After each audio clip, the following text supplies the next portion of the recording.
बिस्मिल्लाहिर्रहमानिर्रहीम। शुरू करते हैं आज का व्लॉग। अस्सलाम वालेकुम। कैसे हैं आप सभी लोग? मैं उम्मीद करती हूँ कि आप सभी लोग बिल्कुल फिट होंगे, बिल्कुल फाइन होंगे। अल्हम्दुलिल्लाह हम भी बिल्कुल खैरियत से हैं। तो ये है सुबह का टाइम। शायद आप लोग अंदाज कर सकते हैं कि मैं क्या बना रही हूँ। तो मैं यहाँ पर बना रही हूँ नारियल की चटनी। आज मैं बनाऊंगी डोसा, उसी प्रीमिक्स से जो मैं लेकर आई थी। मैंने वो वीडियो आपके साथ शेयर करी थी और मैंने कहा था कि जब भी मैं बनाऊंगी तो आपके साथ ज़रूर वीडियो शेयर करूंगी। तो पहले नारियल चटनी बना लेते हैं। तो उसके लिए मैंने लिया है करी पत्ता, नारियल या जो कच्चा गोला होता है वो, 1 चम्मच कच्ची मूंगफली और 1 चम्मच भुने हुए चने, थोड़ा सा जीरा लिया है और नमक लिया और टेस्ट के हिसाब से 2 से 3 हरी मिर्च। ज़्यादा नहीं जाती इसमें, बहुत ही माइल्ड इसका टेस्ट होता है। और इसको पीसेंगे हम इमली के पानी से। मैंने इमली सोक कर दी थी सांभर के लिए, तो उसी के पानी से मैंने ये चटनी पीस ली है। बहुत ही टेस्टी बनकर तैयार होती है। ये चटनी हमारे घर रखी होती है ना, तो बच्चे वैसे भी इसको पराठे या किसी सैंडविच के साथ खाना पसंद करते हैं। तो साथ ही मैं बना रही हूँ सांभर, बिल्कुल झटपट वाला। और ज़रूरी नहीं कि हर वक्त घर में सारी वेजिटेबल अवेलेबल हों, और मेरे बच्चे तो पसंद भी नहीं करते हैं इसमें सब्जियां खाना। वो जब भी सांभर खाते हैं मार्केट में तो वो सारी सब्जी निकाल के साइड में रख देते हैं। लेकिन हाँ, ये है कि उसका टेस्ट तो आ जाता है। लेकिन मेरे पास तो सच बताऊँ आज कोई सब्जी नहीं थी, लेकिन मुझे आज ये बनाना था, तो मैंने बिना सब्जी के ही सांभर बना दिया। बहुत सबको पसंद आया। किसी ने भी ज़रा भी ये नहीं कहा कि इसमें ये नहीं है, वो नहीं है, या मुझे भी कोई टेस्ट में कमी नहीं लगी। बहुत ही झटपट से बना था। हाँ, दाल बहुत अच्छी गली हुई थी, बहुत अच्छी से, बिल्कुल उसका जो टेक्सचर था और टेस्ट था बहुत अच्छा था। सांभर तैयार हो गया है, चटनी तैयार हो गई। अब मैं डोसे की स्टफिंग के लिए आलू की सब्जी बना रही हूँ। तो इसमें बस सब्जी में ये ध्यान रखते हैं कि आलू जो है ना वो बिल्कुल भरता नहीं हो जाना चाहिए। इसके चंक्स रहने चाहिए, मोटे मोटे टुकड़े रहने चाहिए। और बिल्कुल बेसिक मसाले जाते हैं, नमक, मिर्च, हल्दी, धनिया। धनिया बहुत कम जाता है इसमें, और इसको अच्छे से फ्राई कर लेते हैं। तो ये सब्जी ना तो वैसे भी हम लोगों को बहुत ज़्यादा पसंद थी। जब हम छोटे थे तो हमें ये स्कूल ले जाना बहुत अच्छा लगता था। पराठे के साथ या पूरी के साथ ये सब्जी हम अक्सर ले जाते थे। अच्छा, ये है वो प्रीमिक्स MTR का जो डोसा मिक्स में फर्स्ट टाइम लेकर आई थी। मैंने देखा था कि पता नहीं कैसा होगा। एक्चुअली डोसा पसंद तो बहुत ज़्यादा है, लेकिन उसमें बहुत ज़्यादा है, मतलब हम लोगों को इतनी आदत नहीं है, हमारा ये कल्चर नहीं है कि हमारे यहाँ पर इडली डोसा इतना बिल्कुल ऑथेंटिक वे में खाया जाए। तो हमें बहुत ज़्यादा ये मुश्किल लगता है, बहुत टाइम टेकिंग प्रोसेस लगता है। वरना तो हमारे इतने मुश्किल खाने बनते हैं, और लेकिन हमें उनकी आदत है तो हम उसको ईजिली बना लेते हैं। डोसा हुआ, इडली हुई, तो इसका जो बैटर पहले से तैयार करा जाता है तो मुझे बहुत उलझन होती है। तो मैं इसका प्रीमिक्स ले आई थी, तो उसी का रिजल्ट मैं आज आप लोगों के साथ शेयर करूंगी। बहुत ही अच्छा रिजल्ट था, आप लोग खुद देखिएगा। अच्छा, जैसे पैकेट में इंस्ट्रक्शन थे मैंने उसी हिसाब से इसको तैयार कर लिया था। जैसे 1 कप मैंने ये बैटर लिया था, जो मिक्स लिया था, सॉरी 1 कप मैंने मिक्स लिया था, 1 कप ही उसमें पानी डाला था और आधा कप मैंने दही डाला था। तो इस तरह से इस रेशियो के साथ इसका बैटर बना के मैंने 15 मिनट के लिए उसको ढककर रख दिया है। जब तक ये डोसा बैटर सेट हो रहा था मैं कैस्पर के साथ खेल रही थी। कैस्पर हमारा बिल्ला। अभी ये 15-20 मिनट हो चुके हैं, तो इसको बीट नहीं करना, बस हल्का सा ही मिक्स करना है। और जो पैन लेंगे वो नॉन स्टिक पैन लेंगे तो इजीली बन जाएगा।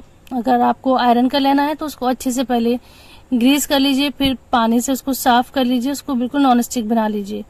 तो वो प्रोसेस भी इजी होता है। जैसे कि आप चाहें तो उस पर पहले 1-2 पराठे बना लें, फिर उसके बाद जो आयरन के जो पैन होते हैं ना वो भी नॉन स्टिक हो जाते हैं, तो उस पर भी हम आराम से डोसा या इस तरह का कोई चीला वगैरह बना सकते हैं। अच्छा, मैंने अपनी चॉइस के हिसाब से जितना बड़ा मुझे डोसा बनाना था उतना मैंने 1 स्पून फुल इसमें बैटर डाल के स्प्रेड कर लिया है। और जब वो सिक गया था तो उसमें मैंने प्योर घी डाल दिया है, चाहे बटर डाल दें या प्योर घी डाल दें। और ये जो मैंने आलू का मिक्सचर तैयार करा था इसको डाल दिया है। तो इस तरह से मसाला डोसा बनकर तैयार हो गया था। आप लोग देख ही सकते हैं कितनी अच्छी इसकी जो टेक्सचर है, जो कलर है, कितना शानदार। और टेस्ट की तो मैं गारंटी लेती हूँ कि बहुत ही अच्छा टेस्ट था। तो अगर आप चाहते हैं तो आप इसको बिल्कुल एक बार ट्राई कर सकते हैं। इस प्रीमिक्स को लाके बहुत जिंदगी आसान हो जाती है। मतलब बच्चों ने लंच में भी ले जाना प्रेफर करा था कि हमें लंच बॉक्स में भी इसको रख दिएगा।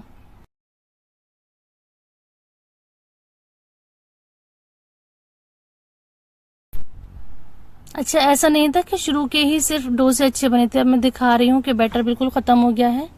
मैं लास्ट डोसा बना रही हूँ और ये भी कितना अच्छा बना है।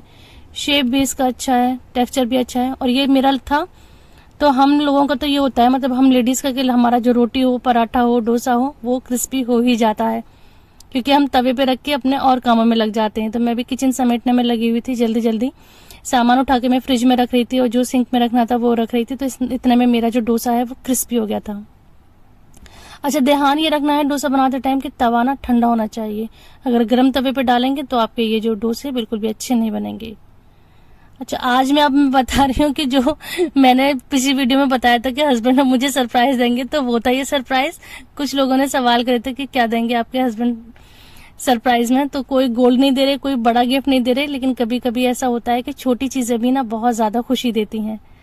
तो जरूरी तो नहीं कि हमेशा बड़े बड़े एक्सपेंसिव गिफ्ट दिए जाएं। बहुत ही छोटा सा गिफ्ट है, लेकिन इसकी खुशी मुझे कितनी थी वो मैं ही जानती हूँ। मेरी किचन की ये जो लाइट थी ना, ये खराब हो गई थी। अभी कुछ दिन पहले मेरे किचन में बहुत बड़ा हादसा हुआ था, एक आग लग गई थी, बड़ी ही खतरनाक आग लगी थी, बहुत अच्छा खासा नुकसान भी हुआ था।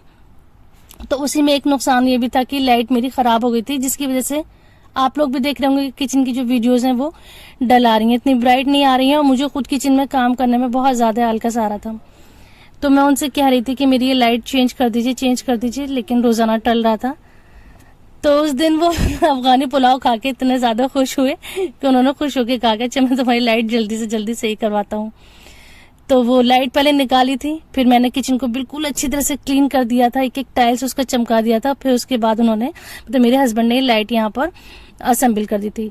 देखने में लग रहा है कि बहुत इजी है और बहुत जल्दी से लग गई होगी, लेकिन बहुत टाइम लगा था, बहुत एफर्ट लगा था, और गर्मी इतनी ज्यादा है, जबकि फैन वगैरह किचन में ऑन कर रखा था, उसके बावजूद भी इतनी यहाँ गर्मी लग रही थी और इतनी देर में ये जो लाइट है यहाँ फिक्स हो पाई थी। तो मुझे पता है कि इसके पीछे कितनी मेहनत करी है, तो थैंक यू सो मच। और आज उन्होंने मुझे खुश कर दिया। तो किचन अच्छा होता है तो काम करने में भी बहुत खुशी होती है। तो अल्लाह का शुक्र है, किचन मेरा फिर से जगमगाने लगा है, मुझे बहुत खुशी हो रही थी। Thank you so much. उसके बाद बस इससे हम लोग फारिग हुए थे तो बारिश शुरू हो गई थी, बहुत तेज बारिश हुई थी। बस यही मौसम लगा हुआ है आजकल, जरा सी देर में बारिश हो जाती है और फिर वापस गर्मी हो जाती है।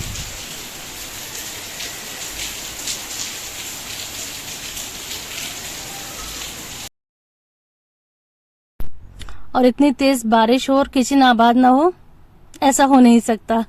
तो बारिश हो रही थी, तो बारिश के हिसाब से मैंने बनाए थे यहाँ पर पकौड़े।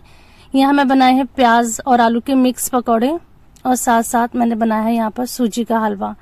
इतना मजे का ये हलवा बना था। मेरे यहाँ इतना ज्यादा हलवा पसंद नहीं करा जाता, लेकिन बहुत ही मजे का था। मैंने जब घी बनाती हूँ ना, प्योर घी जो उसके नीचे का मिक्सचर बचता है, मैंने वो इसमें डाल दिया था, तो इस वजह से भी कुछ हलवा बहुत अच्छा था। तो ये हम लोग अब खाएंगे मजेदार हलवा, क्रिस्पी पकौड़े और बहुत ही मीठे आम।